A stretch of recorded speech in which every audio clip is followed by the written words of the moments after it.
Push to ban the sale of gas-powered vehicles in California is going forward. State regulators today approved a 2035 deadline.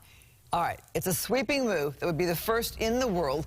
Fox 11's Susan Hirasuna joining us live from Studio City to explain all this.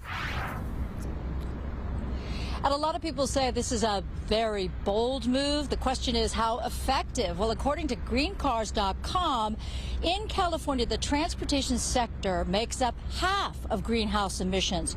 So banning gas-powered vehicles, at least the sale, by 2035, yeah, it'll make a difference, but are we ready? Azora Derrick drives a hydrogen-fueled car. She's the first to tell you what's good for the environment isn't always good for her. A lot of the time I'm either waiting here for almost an hour to get the hydrogen fuel at some locations, and a lot of the times these shut down and stuff, so I don't think they're quite ready yet. Thomas Coiso pumped more than $70 of gas into his car, but he'd rather pay for gas than deal with range anxiety in a zero-emission vehicle. I don't know how many miles where the EV stations are. I know I can find a gas station anywhere, but EV, what if I'm low on electric juice and am I going to get stranded out there?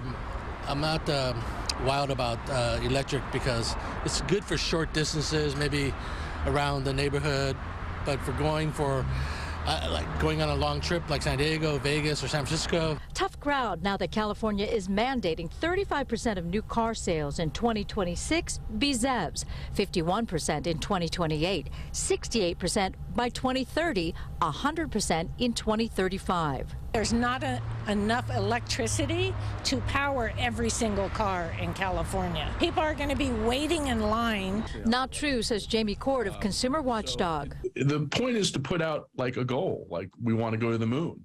And JFK didn't know we'd get to the moon, but he set the goal and we got to the moon. You're going too fast, you're going too far, and it's going to cost too much.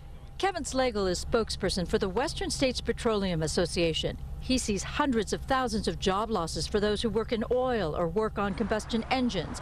And if you love your gas-powered car, as far as costs go, we're expecting, it's very likely that these types of programs raise costs on fuel for those who need to continue to drive their car and truck that they like.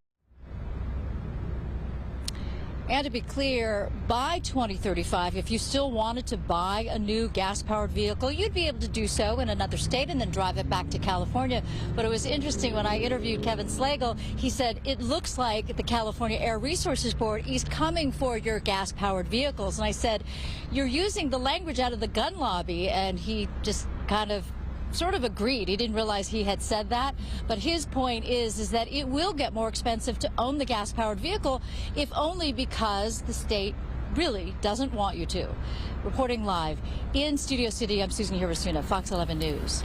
I got to build a lot of EV charging stations in the meantime, Susan. Thank you so much. We'll take